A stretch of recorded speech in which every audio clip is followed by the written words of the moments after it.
BNP ক্ষমতা গ্রহণের 1 মাস পার হওয়ার আগেই বিএনপি সরকার ইসলামী ব্যাংক দখল করা শুরু করেছে, জামাত মুক্ত করা শুরু করেছে, এসালামকে ইন করাচ্ছে। তবে এখানে যে বিএনপি নেতারা এসে ব্যাংকের ডিরেক্টর হবে, স্বতন্ত্র পরিচালক হবে, কিংবা চেয়ারম্যান এমডি হবে বিএনপি পন্থী, বিষয়টা এরকম নয়। হাসিনাও কিন্তু এরকম করেনি, অতি সূক্ষ্মভাবে করেছে। দক্ষ চার্টার্ড অ্যাকাউন্ট সাবেক বিচারপতি বা বিচারক, যেমন এই শাহাবুদ্দিন চুপ্পুকে ঢুকিয়েছিল, এরকম বিশিষ্ট ব্যক্তিদেরকে তারা এখানে ডিরেক্টর বানাবে ইত্যাদি ইত্যাদি, এবং জামাতপন্থীদেরকে আউট করে দিবে। সবাই শিয়ানা মামা, সবাই শিয়ানা, সবাই নিজেকে শিয়ানা মনে করে। বাংলাদেশে গতকালকের থেকে, গত পরশুদিন থেকে বা 2-3 দিন আগের থেকে একটা আলোচনা পুরো বাংলাদেশে বিভিন্ন মিডিয়াতে, বিভিন্ন কন্টেন্ট ক্রিয়েটার, বিভিন্ন ব্লগার করছে। কি করছে জানেন? লিখছে বা কন্টেন্ট বানাচ্ছে বা স্ট্যাটাস দিচ্ছে যে বর্তমানের যে বিরোধী দল আছে জামাতে ইসলাম প্লাস এনসিপি, তারা সরকারের সাথে একটা নেগোসিয়েশন করতে যাচ্ছে যে আমাদেরকে সরকার যেন 3-4টা মন্ত্রিত্ব দেয়, তাহলে আমরা কোনো আন্দোলনে যাব না। মানে ওরা বলতে চাচ্ছে যে এই যে সব বিরোধী দলের লোকজন বলছে যে আপনারা সংবিধান সংস্কার পরিষদের শপথ নেন, নইলে আমরা আন্দোলনে যাব, এগুলো নাকি বোগাস, এগুলো সব বোগাস। এই বিরোধী দলের এই জামাত ইসলাম এবং এনসিপি আসলে সরকারকে থ্রেট দিচ্ছে এবং তলে তলে সরকারকে বলছে যে আমাদেরকে মন্ত্রিত্ব দেন, তাহলে আমরা এই সমস্ত সংস্কার চাই না, জুলাই সনদ বাস্তবায়ন চাই না, আমরা মন্ত্রিত্ব নিয়ে একটা জাতীয় সরকার গঠন করি। এই কথাগুলো বাজারে আজকে 3-4 দিন যাবত র্যান্ডম হচ্ছে, বিভিন্ন কন্টেন্ট ক্রিয়েটার এটা কন্টেন্ট বানাইতেছে। ফার্স্টের যদি নাকি এই কষ্ট, এই ব্রেনের উপরে যে চাপ, এই চাপ যদি কেউ দিয়ে থাকে সেটা বিএনপি দিয়েছে। নাসিরুদ্দিন পাটোয়ারির জায়গায় যদি নাকি মির্জা আব্বাসকে হারানো হইতো, নাসিরুদ্দিন পাটোয়ারি এখনো পর্যন্ত তো জীবিত আছে, সুস্থ আছে, ওরা পিটাই মারা ফেলতো বিএনপির লোকজন। মনে আছে আপনাদের? মির্জা আব্বাসের বউ নিজে চলে গিয়েছে আপনার কেন্দ্রে। হাদির প্রধান আসামি ভারতে গ্রেফতার হওয়ার পরপরই মির্জা আব্বাস ব্রেন স্ট্রোক করেছেন। এই বিষয়টা অনেকেই মিলাতে চাচ্ছেন এবং মিলিয়ে আমাকে প্রশ্ন করছেন যে ওখানে আসামি ধরা পড়লো আর হাদির নির্বাচনী এলাকার প্রভাবশালী MP Mirza Abbas brain stroke করলো, এটার সাথে কোনো যোগসাজ আছে কিনা? প্রশ্নটা জাতির কাছে আমিও রাখলাম। যে আবেগ দিয়ে কোনো কিছু হয় নাই, আর ওটা আবেগ দিয়ে তো জুলাইটা হইছে। এই জুলাইয়ের আবেগের উপরে তোমরা দাঁড়ায় আছো। ক্ষমতার সরকার যেদিন ক্ষমতায় আসবে এই সংবিধান ছুঁড়া ফেলায় দিবে বলছিল না, এবং খালেদা জিয়া বলছিল মার কথা এখন সন্তান রাখবে না, এটা কি হয়? না, হয় না, মাইনা নিবে। হ্যাঁ ভাই, মাইনা নিবে, একটু মজা নিতেছে, সময় নিতেছে, ব্যস্ত রাখতেছে সবাইকে, সবাই যেন সংসদে ব্যস্ত থাকে। ঈদের পরই মাইনা নিবে, আর ঈদের পরে মাইনা না নিলে সেটা কোথায় চলে যাবে? রাজপথে। মীমাংসা এখন রাজপথে হবে না সংসদে হবে? স্বরাষ্ট্রমন্ত্রী জনাব সালাউদ্দিন আহমেদকে জাতির কাছে ক্ষমা চাইতে হবে। তিনি যা করেছেন সেটা চূড়ান্ত পর্যায়ে ধৃষ্টতা, লিমিট ক্রস করেছে। আমাদের জুলাই আন্দোলন এবং জুলাই সনদের বিরুদ্ধে যে কথা বলেছেন এটা অমার্জনীয়, এটা ক্ষমা করা যায় না। আমরা কঠিন প্রতিবাদ করি, আসুন আমরা সবাই প্রতিবাদ করি, যে যার জায়গা থেকে প্রতিবাদ করি। আমরা একদম অঙ্কুর এই বিএনপির যে বিষ বৃক্ষ, এটার অঙ্কুর নষ্ট করে দিতে চাই, নইলে এই বিষ সমাজকে, রাষ্ট্রকে ধ্বংস করবে। কিন্তু কোনো কারণে যদি সংসদের ভিতরে আমরা জনগণের এই প্রত্যাশা বা আকাঙ্ক্ষা বাস্তবায়ন না পাই, তখন স্বাভাবিকভাবেই আমাদেরকে রাষ্ট্রকে তখন আন্দোলন। কিন্তু না, আমরা যেটি ভেবেছিলাম সেটি হচ্ছে না।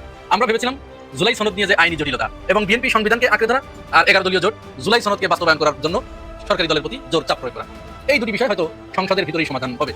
কিন্তু এখন দেখছি না, এটি সংসদের ভিতরে আর সমাধান হচ্ছে না, এটি এখন চলে আসছে রাজপথে, এবং রাজপথের লড়াই সংগ্রামের মধ্য দিয়েই মনে হচ্ছে এই জুলাই সনদ বাস্তবায়ন করতে সরকারকে বাধ্য করবে 11 দলীয় জোট। আপনারা যদি এইভাবে বেইমানি করতে থাকেন, জুলাইয়ের জনতা কিন্তু আপনাদেরকে তার জবাব দেওয়ার অপেক্ষায় আছে।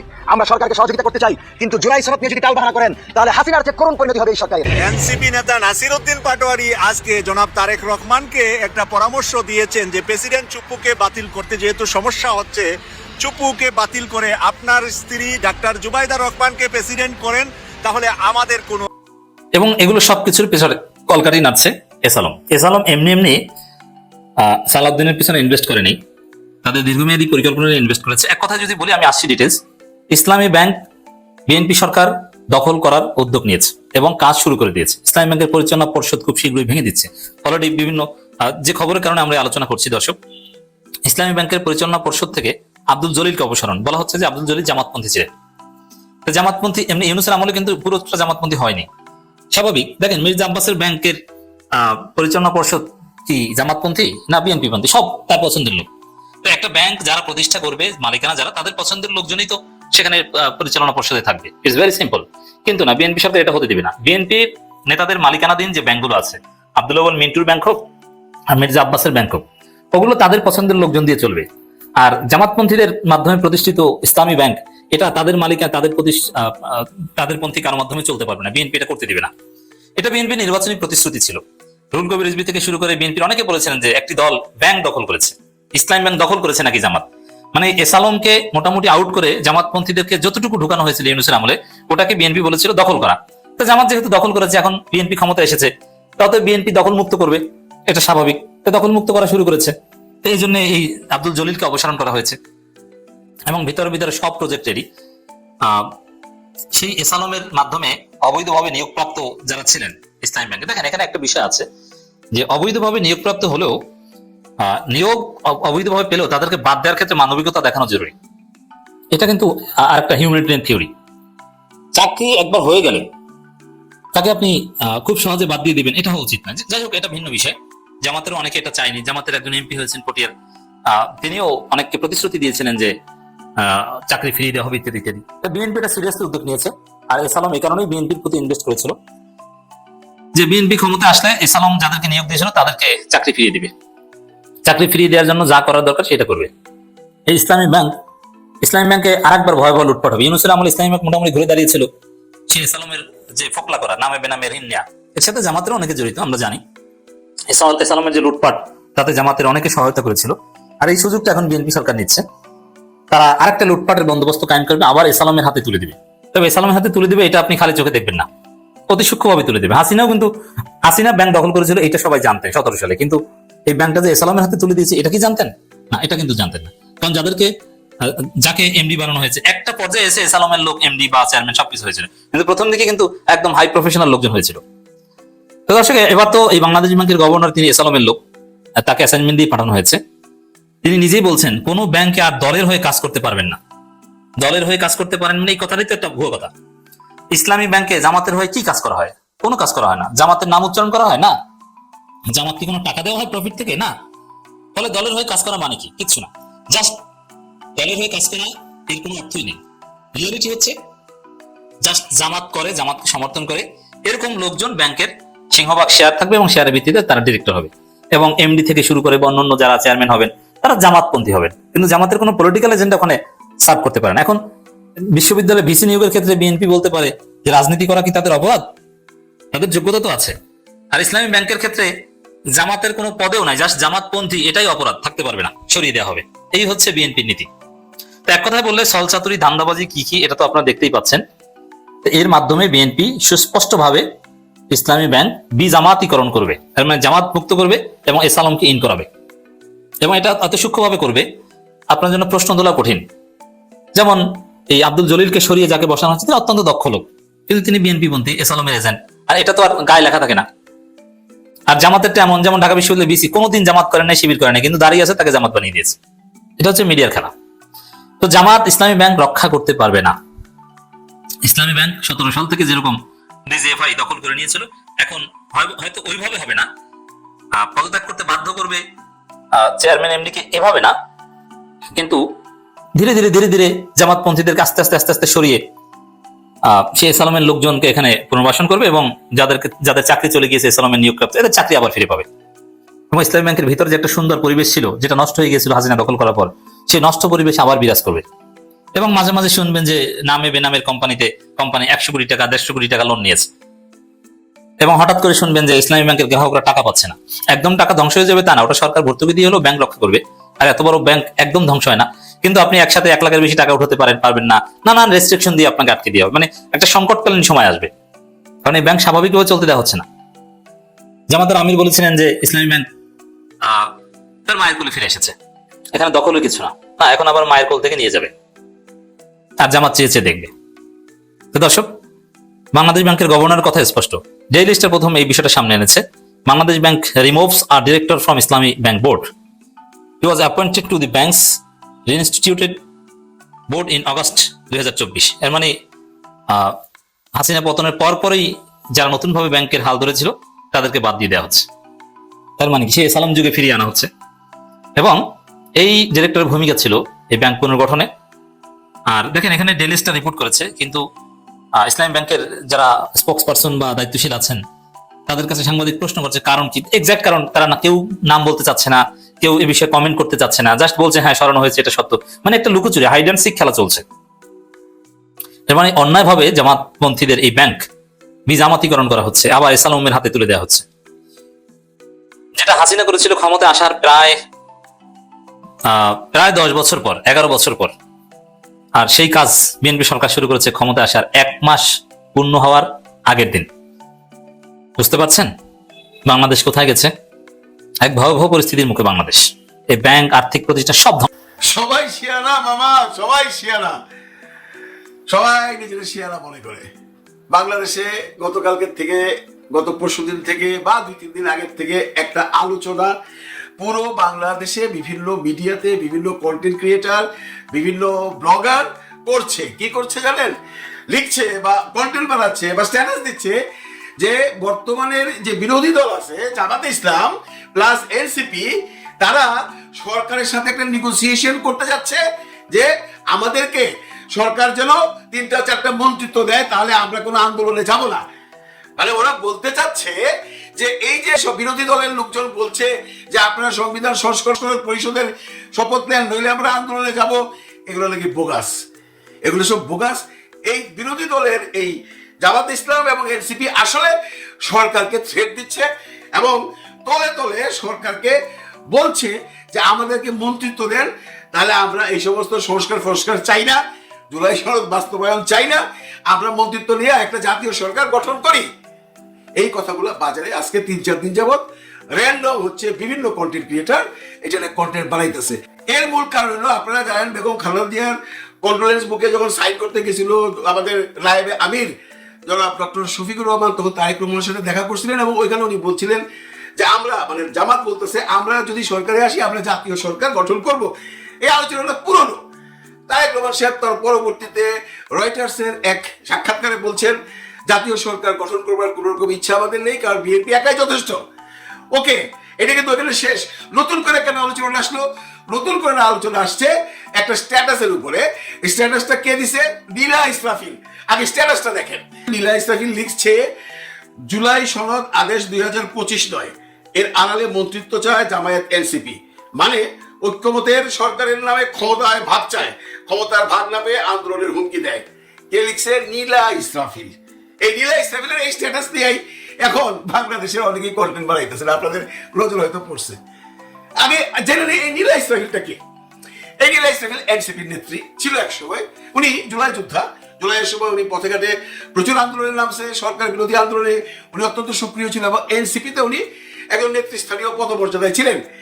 প্রথম উনি আলোচনায় আসছেন ওই যে সারোয়ার তুষার নাম ভদ্রলোক, এনসিপির আরেক নেতা, তার সাথে টেলিফোনে ইটিশ পিটিশ আলাপ করতে যাইয়া, একটু নোংরা আলাপ করতে যাই উনি প্রথম আলোচনায় আসেন। তারপরে তাকে আমরা চিনলাম, আমরা আরেকভাবে চিনলাম। উনি হলো ইউনূস স্যারের ওই সরকারে একজন উপদেষ্টা ছিলেন। ওনার নাম হলো হাসান আরিফ সাহেব। হাসান আরিফ সাহেব অত্যন্ত বিচক্ষণ একজন মানুষ, বয়স্ক একজন মানুষ। উনার ছেলের বউ হলো এই নীলা ইসরাফিল এবং ওনার সাথে বোধহয় এই নীলা ইসরাফিল প্লাস তার হাজবেন্ডের সাথে বোধহয় কোনো প্রবলেম ছিল, কিন্তু এই ওনাদের বাচ্চা কাচ্চা নিয়ে শ্বশুরের সাথেও প্রবলেম ছিল। কিন্তু উনি আরো আলোচনায় আসছে তখন, যখন উনি জনসমক্ষে এবং পাবলিকলি এবং আইনের মাধ্যমে বলতে চাচ্ছে তার সেই বৃদ্ধ শ্বশুর তার সাথে, মানে নীলা ইসরাফিলের সাথে যৌন নিপীড়ন করতে চেয়েছে। কতগুলো ক্লেম আপনি চিন্তা করছেন। শ্বশুরের নামে একটা বয়স্ক মানুষ, হাসান আরিফ তখন বোধ 70-75 বছর বয়স হবে, এবং তখন বলা হচ্ছিল এই নীলা ইসরাফিল নাকি বেসিক্যালি হাসান আরিফের সম্পত্তির জন্য এগুলো করছেন। পরবর্তীতে ওই সময়ের পাশাপাশি হাসান আরিফ সাহেব ইন্তেকাল করছেন। এই নীলা ইসরাফিল পরিচিত হয়ে গেল। এক হলো সারোয়ার তুষারের সেই টেলিফোন আলাপ, দ্বিতীয় হইলো এই হাসান আরিফের মেয়ের জামাই, তার হাজবেন্ডের সাথে প্রবলেম, অনেক কিচ্ছা কাহিনী আছে। এইভাবে সে পরিচিত হয়ে গেল।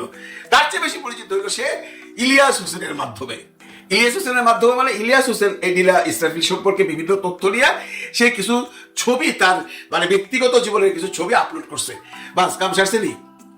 এই নীলা ইসরাফিল তারপরে এই ইলিয়াস হোসেনের সাথে একটা বাক বিতরণে জড়াই গেছে। বেশ কিছুদিন চলছে সেই বাক বিতরণটা। টেলিফোনে এ তাকে থ্রেট করতেছে, এ তাকে থ্রেট করতেছে, এবং টেলিফোনে এমন আলোচনা হচ্ছে যে নীলা ইসরাফিল মাপ চাচ্ছে ইলিয়াস হোসেনের কাছে। এই ধরনের কনভারসেশন বহুত হয়েছে। ইলিয়াস হোসেন আবার বলতেছে এবং ইলিয়াস হোসেনকে সে থ্রেট করতেছে। মানে ওই টেলিফোনে আলোচনা শুনলে আপনারা কিছুটা আজ করতে পারবেন। একটু টেলিফোনের আলোচনাটা একটু শোনাই।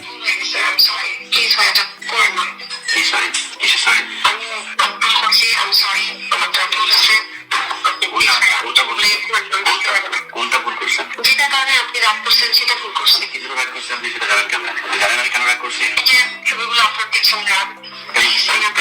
কেন দিচ্ছেন? আপনি যে গেম খেলতেছেন আপনাকে সেইটার জন্য আপনাকে সবার সামনে সরি বলতে হবে যে আপনি আপনার শ্বশুর আপনাকে কখনোই যৌন হয়রানি করতে চান। এটা আপনাকে স্বীকার করতে হবে। আপনাকে ভুল স্বীকার করতে হবে, ভুল স্বীকার করতে হবে আপনাকে। আপনি ডিজিএফ এর টাকা নিয়ে তারপরে এনসিপি ফলাফলের ন্যাংটা করতে গেছেন, এটা আপনাকে স্বীকার করতে হবে। আপনি শ্বশুরের সম্পত্তির জন্য শ্বশুরের বিরুদ্ধে একটা মিথ্যা এলিগেশন দিয়েছেন, যেটা ভয়ঙ্কর রকমের একটা খারাপ জিনিস, যেটা লোকটা সহ্য করতে পারেনি। এরপরে যেটা হয়েছে, এরপরে আপনার এটা নিয়ে বেশ কিছুদিন চলছে। তারপরে এই ভদ্র মহিলা নীলা ইসরাফিল বাংলাদেশ থেকে চলে গেছে। চলে যায় সে ইলিয়াসের পিছনে লাগছে, তার রিভেঞ্জ দিচ্ছে। সে বলতে চাচ্ছে ইলিয়াস হোসেনের এই যে বাংলা এডিশন এবং তার যে ইউটিউব এবং তার পেজ নাকি এই নীলা ইসরাফিল বন্ধ করছে এবং থ্রেডের পর থ্রেড দিয়ে যাচ্ছে ইলিয়াস হোসেনকে। পরবর্তীতে ইলিয়াস হোসেন সাহেব আর এটা নিয়ে কোনো আলোচনা করে নাই, ভার্চুয়াল মিডিয়াতে আইসে ভিতরে ভিতরে কিছু হয়েছে কিনা জানি না। আমি নীলা ইসরাফিল সম্বন্ধে এতগুলো কথা কেন বললাম? দেখেন এখানে সবাই শিয়ানা মামা, সবাই শিয়ানা। ইলিয়াস হোসেন যেভাবে তাকে থ্রেট করলো, তারপরে নীলা ইসরাফিল দেশের বাইরে যায় ইলিয়াস হোসেনকে কেমন থ্রেট করছে সেটা একটু শুনেন। ইংলিশ ভাইজান, আপনি কষ্ট পাইছো? আপনি কষ্ট পান না যে আপনার কথা তোমার যুগের বাড়ি উড়ে আর বহে। আপনি খালি একটা ফোন করে কই ভাই আমার কাছে কিন্তু আপনার ভিডিও আছে, আমি ছাড়া দিলাম। এই কথা বলে মনে করেন শ্বশুরাইয়া আপনার বীজ আপনাকে ফিরাই দিল। আপনি কষ্ট পায় না যে। এটা ছিল বড় ইংলিশের জন্য কথা। এখন ঘটনা হলো এই ধরনের ভিডিও এই নীলা ইসরাফিল একটার পর একটা বানায়া সে বাজারে ছাড়ছে। তখন এটা 2-3 মাস আগে পর্যন্ত এটা চলছে। 8 মাস আগের ঘটনা টানতে টানতে গত 2-3 মাস আগের পর্যন্ত চলছে। এখন সবাই তো নিজেরা শিয়ানা মনে করে, এই ভদ্রমহিলা নিজেরা খুব শিয়ানা মনে করছে। উনি এখন এনসিপির পিছনে রাখছে, এনসিপির এই স্ট্যাটাসটা দিচ্ছে যেটা আমি আপনাদের দেখাইলাম। এইটা নিয়ে এখন আলোচনা হচ্ছে পুরো বাংলাদেশে। কি আলোচনা হচ্ছে? যে জামাতে ইসলাম এবং এনসিপি সরকারের কাছে সিট চাচ্ছে। ঘটনা কি সত্য? আপনাদের কি তাই বিশ্বাস হয়? আপনাদের কি মনে হয় যে জামাত আর এনসিপি কে 2টা মন্ত্রিত্ব দিয়ে দিল এবং তারা তখন বলবে জনগণের সামনে আইসা আমরা জুলাই সংস্করণ চাই না, আমরা জুলাই সনদকে দরকার নেই, আমরা এইভাবে দেশ চালাবো ঐক্যমতের সরকার করে? পাবলিক মানবে? পাবলিক মানবে না। এই যে এনজিরা মানবে না। এই যে এনজিরা এই জন্য রক্ত দেয় নাই এবং এই কাজ এই এনসিপি বা জামাত ইসলাম করবে এটা বইলে তাদেরকে আপনারা ছোট করতেছেন, যারা এনসিপি কে দেখতে পারেন না, যারা জামাতকে দেখতে পারেন না। আমি গ্যারান্টি দিয়ে বলতে পারি যদি মন্ত্রিত্ব 4টাও দেয় তাও জুলাই সনদ থেকে তারা সরবে না, তাই সংস্করণ থেকে তারা সরবে না। জুলাই সনদকে বাস্তবায়ন তারা করতে চাইবে, প্রয়োজনে তারা রাস্তায় নামবে। কিন্তু আপনারা সেটাকে এখন ঘুরাইয়া দিচ্ছেন। এই নীলা ইসরাফিলের একটা স্ট্যাটাস দেখা আপনারা এটা নিয়ে কন্টেন্ট বানাইতেছেন, জামাতকে ছোট করছেন, এনসিপি কে ছোট করছেন। কেন রে ভাই? আপনারা কি মনে করেন যে মন্ত্রিত্ব দিয়ে দিলে জুলাই সনদ দেওয়ার কোনো আলোচনা হবে না এই দেশে? বাংলাদেশের 18 কোটি মানুষ চুপচাপ বসে থাকবে? এই যে পরিবারগুলো আহত নিহত হয়েছে তারা চুপচাপ বসে থাকবে? যারা রাস্তায় রাস্তায় ঘুরছে, রাস্তায় রাস্তায় সংগ্রাম করছে, লাঠির বাড়ি খাইছে, জেল খাটছে, তারা বসে থাকবে? নো। এই ধরনের চিন্তা জামাত ইসলাম করতেই পারে না, এই ধরনের চিন্তা এনসিপি করতেই পারে না। এনসিপি জামাত ইসলাম যদি এই ধরনের চিন্তা করতো তাহলে বাংলাদেশে আজকে একটা এত বড় ইলেকশন হইতো না, ঐক্যমতের সরকার বহুত আগে একটা কিছু হয়ে যেত। সবাই চায় একটা এই যে জুলাই সনদ যেটা হয়েছে সেটার পুরোপুরি না হোক, সংবিধানকে পুরোপুরি ঢাইলে না করুক, কিন্তু কিছু সংস্করণ যেটা বাংলাদেশে অতি প্রয়োজনীয় সেটা করতে হবে। সেটা জামাতকে করতে হবে বা সরকারকে করাবার জন্য জামাত ইসলাম এবং এনসিপি কে বাধ্য করাতে হবে। সরকার তো বলে নাই যে আমরা করবো না। হ্যাঁ, সালাউদ্দিন সাহেবের গত পরশুদিনের সংসদে যে ভাষণ, এটা যেই দেখছেন উনি যে বিভিন্ন ক্লজ দেখায় বলতেছিল যেটা এখন আদালতে আছে, এটা করতে হলে রাষ্ট্রপতির কাছ থেকে পারমিশন নিতে হবে, রাষ্ট্রপতি কেন শপথ করাবে ইত্যাদি ইত্যাদি অনেকগুলো ক্লজ উনি দেখাচ্ছিলেন, আইনের ব্যাখ্যা দিচ্ছিলেন। পাশাপাশি কিন্তু একটা কথা বলছেন, সেটা যেভাবেই বলুক যে জুলাই সনদকে আমরাও রেসপেক্ট করি। রেসপেক্ট করা ছাড়া কোনো উপায় নাই। বাংলাদেশের মানুষ জুলাই সনদ বাস্তবায়ন হোক এর জন্য গণভোট দিছে এবং মাননীয় প্রধানমন্ত্রী নিজে বলছে আপনারা হ্যাঁ ভোট দেন, কে আপনি অস্বীকার করবেন? এবং যারা বলতেছেন যে 4টা মন্ত্রিত্বর জন্য এই জুলাই সনদ ভেস্তে যাবে, মন্ত্রিত্ব পাওয়া গেলে এরা সব জুলাই সনদ দেওয়ার কোনো আলোচনা করবে না, এরা মন্ত্রিত্ব নিয়ে জাতীয় সরকার গঠন করে 5 বছর দেশ চালাবে, তারা বোকার সঙ্গে বাস করছে। বাংলাদেশের মানুষকে এত বোকা ভাইবেন না। এই দেশের মানুষ কিন্তু রাস্তায় নামা শিখে গেছে। 71-এর দিন ভুলে যান, 90-এর দিন ভুলে যান, এই 24-এর যে ইয়াং ছেলে পেলে যারা রাস্তায় নামছিল ওরা তো কাউকে ক্ষমা করবে না, যদি কেউ কম্প্রোমাইজ করে। আমার বিশ্বাস এটা টোটাল একটা ভুয়া নীলা ইসলামের মতো মানুষের স্ট্যাটাস দিয়ে আজকে বাজারে রটানো হচ্ছে। পাশাপাশি আরেকটা স্ট্যাটাস আছে, আপনার ইত্তেফাক একটা নিউজ করছিল 10ই মার্চ সরকার দলীয় হুইপ এবং বিরোধী দলীয় হুইপ বৈশা নাকি জাতীয় সরকার নিয়ে আলোচনা করছে। সেটা ধরেও তো আপনারা কথা বলতেছেন। কি আলোচনা হয়েছে এটা নিয়ে কিন্তু পরবর্তীতে আর কোনো আলোচনা হয় নাই। যে কোনো একটা বৈঠকে বসতে আলোচনা হইতেই পারে। দ্যাট ডাজন্ট মিন জামাতে ইসলাম আর এনসিপি এখন সরকারের সাথে পদ ভাগাভাগি করবার জন্য উঠে পড়ে লাগছে। Don't see like this. এটা সম্ভব না বাংলাদেশে। বাংলাদেশের একটি মানুষ এটা বাইরে নেবে না। জুলাই সনদ বাস্তবায়ন হবে, আজকে হোক আর 3 দিন পরে হোক, হবে হবে হবে। ভালো থাকেন সবাই, ভালো রাখেন সবাইকে। আল্লাহ হাফেজ। ভেবেছিলাম জুলাই সনদ নিয়ে যে আইনি জটিলতা এবং বিএনপি সংবিধানকে আঁকড়ে ধরা আর 11 দলীয় জোট জুলাই সনদকে বাস্তবায়ন করার জন্য সরকারি দলের প্রতি জোর চাপ প্রয়োগ করা, এই দুটি বিষয় হয়তো সংসদের ভিতরেই সমাধান হবে, কিন্তু এখন দেখছি না, এটি সংসদের ভিতরে আর সমাধান হচ্ছে না। এটি এখন চলে আসছে রাজপথে এবং রাজপথের লড়াই সংগ্রামের মধ্য দিয়েই মনে হচ্ছে এই জুলাই সনদ বাস্তবায়ন করতে সরকারকে বাধ্য করবে 11 দলীয় জোট। এর কারণ কি?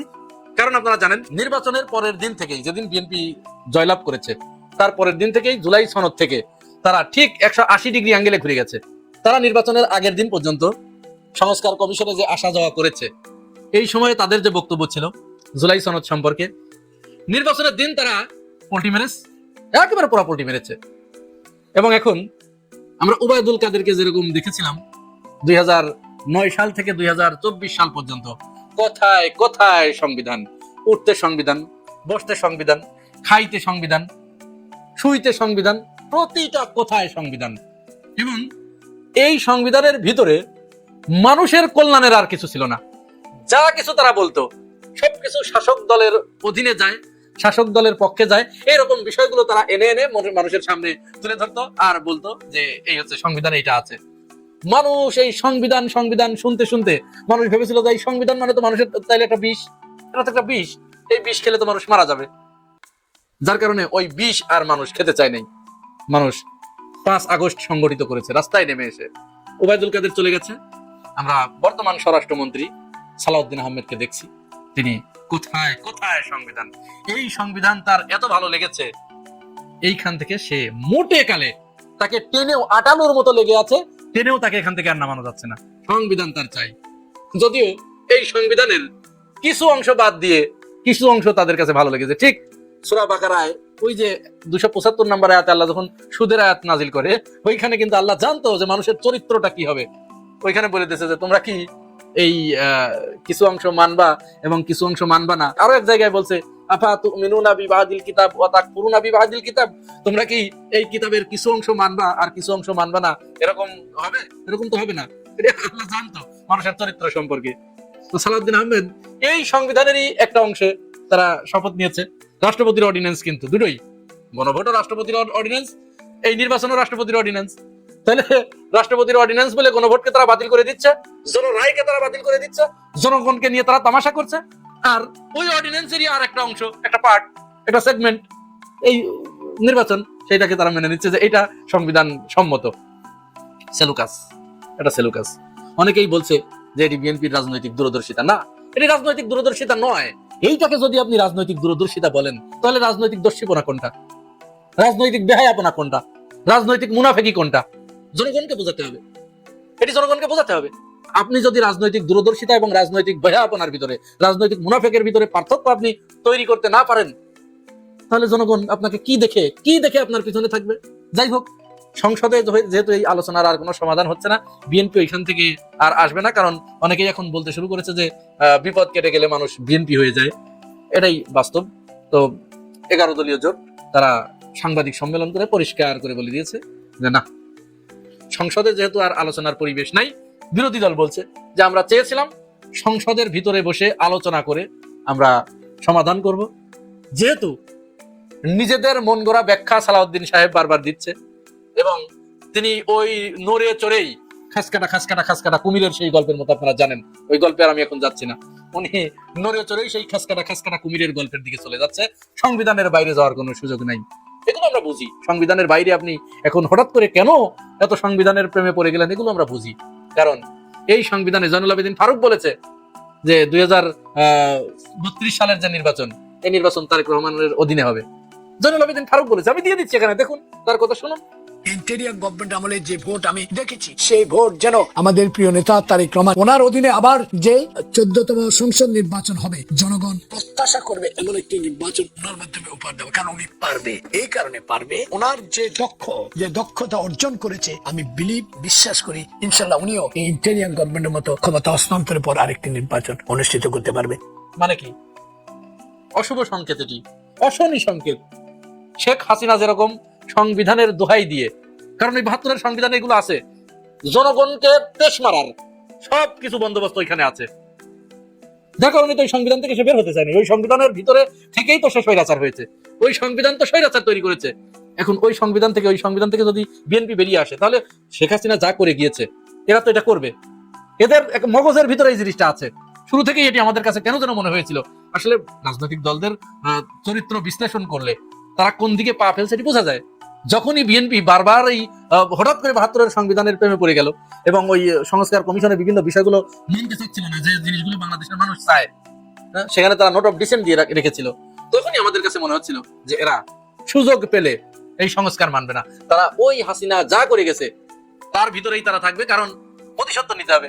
তাদের ভিতরে একটা বিষয় কাজ করছে, জানে শেখ হাসিনা করে গেছে তখন কিছুই না, আর আমরা এখন ক্ষমতা এসেছি, আমাদের ক্ষেত্রে যত নিয়ম হবে, আমাদের ক্ষেত্রে সবকিছু পরিবর্তন করতে হবে, এটা আমরা মানবো না। এই জিনিস তাদেরকে পেয়ে বসেছে, কারণ তারা তো ক্ষমতায় বসে গেছে। এখন ওই হাসিনার মতো সেনাবাহিনী তাদের, র্যাব তাদের, পুলিশ তাদের, বিজিবি তাদের, আনসার তাদের, আমলা তাদের, সবকিছু তাদের। সুতরাং তারা তো এখন হাসিনার মতো সীমাহীন ক্ষমতা পেয়ে গেছে। তবে একটা বিষয় কিন্তু মাথায় রাখা দরকার, এই যে গতকাল এই কালশি রোডের মাথায় মিরপুর 11-তে একজন রিক্সা চালক, অটো চালক, পুলিশ ইন্সপেক্টর, ট্রাফিক ইন্সপেক্টর, সে তার অটোটা একটু মানে তার মনোভূত হয় নাই। অটো চালক পুলিশের উপরে যে মায়ের মুখী আচরণ, কেউ তাকে থামাতে পারে না। এক পর্যায়ে জনগণও ওই অটো চালকের পক্ষ হয়ে যাচ্ছিল, কিন্তু অটো চালক যখন অতিরিক্ত করে ফেলেছে, ওই পুলিশ সদস্যের উপরে যখন অতিরিক্ত বাড়াবাড়ি করে ফেলেছে এবং এক পর্যায়ে মারবে ধরে, এই অবস্থা তখন জনগণ অটো চালককে বলেছে না তুমি সীমা লঙ্ঘন করছো। তো এই বিষয়টা কিন্তু একটু মাথায় রাখা দরকার। মানুষের ভিতরে শেখ হাসিনাকে তাড়ানোর পরে এই বাংলাদেশের মানুষের কলিজাটা প্রথমে 1 টাচ্চা ছিল, হাসিনাকে তাড়ানোর সময় ওইটা একটু ফুলে ফেপে হাফ কেজি হয়ে গিয়েছিল, আর হাসিনাকে তাড়ানোর পরে ওইটা এখন 1 কেজি হয়ে গেছে কলিজাটা। সুতরাং এইটা মাথায় রাখতে হবে, জনগণ যেটা চায় সেটা তারা আদায় করে নেওয়া শিখে গেছে। বিরোধী দল ইতিমধ্যেই ঘোষণা দিয়ে দিয়েছে তারা রাজপথে নামবে, রাজপথে নেমেই তারা এই আন্দোলন সংগ্রাম করে তারা এই দাবি আদায় করবে। অবশ্য বিরোধী দলের এই ঘোষণা শোনার পরে সরকারি দল, তাদের যে অলিগার্ক আছে, তাদের যে সমস্ত বুদ্ধিজীবী আছে, তাদের যে সমস্ত পোষা মিডিয়া বাহিনী আছে, নতুন করে একটা গান তারা গাইতে শুরু করেছে। এটা হচ্ছে যে বিরোধী দল সংসদে বসে সবকিছুর সমাধান না করে তারা কেন রাজপথে নামার সিদ্ধান্ত নিচ্ছে, তারা কি বুঝতে পারছে না এই কাজ যদি তারা করে, এই জামাত শিবিরের এই কাজের কারণে আওয়ামী লীগ তারা রাস্তায় নেমে আসবে, তারা আবার ফিরে আসবে, তারা কেন এটি বুঝতে চাচ্ছে না? ভাই, আপনারা কি বাংলাদেশের মানুষগুলোকে গরু ছাগল মনে করেন? হাসিনা কিন্তু গরু ছাগল মনে করতো যে আওয়ামী লীগ হচ্ছে পৃথিবীর সবচেয়ে স্মার্ট একটা দল, আর তার প্রজা যারা আছে, বাংলাদেশের জনগণ যারা আছে, এগুলো পুরা গরু ছাগল ভেড়া দুম্বা উট মহিষ এগুলো ভাবতো। পরে ওই দুম্বা উট ভেড়া গরু ছাগল ওইগুলো কি করেছে বুঝেছেন তো? ওইগুলো কিন্তু যা করার তাই করে দিয়েছে। নির্বাচনের আগ থেকে আওয়ামী লীগকে দেশে পুনর্বাসন করার এমন কোন প্রচেষ্টা নাই যা বিএনপি করে নাই, প্রকাশ্যে। এমনকি তাদেরকে নমিনেশন পর্যন্ত দিয়েছে। নির্বাচনের পরের দিন আওয়ামী লীগের বিভিন্ন জায়গায় অফিস খুলে দিয়েছে, তাদেরকে ডেকে এনেছে, তাদেরকে জেল থেকে বের করে এনে ফুলের মালা দিয়েছে। যাই হোক, তারা যে এই কথাগুলো বলছে, এই যে তারা কিন্তু ভয় পেয়ে গেছে। বিরোধী দলের এই মাঠের আন্দোলন সংগ্রামের ঘোষণা দেবার সাথে সাথে তাদের টনক নড়েছে, তাদের ভিতরে হরিকম্প শুরু হয়ে গেছে, থরথরি কম্পন শুরু হয়ে গেছে। এবং যদি ভঙ্গুর গণতন্ত্র আবার যদি ভেঙে পড়ে, এর জন্য দায়টা কিন্তু বিএনপিকেই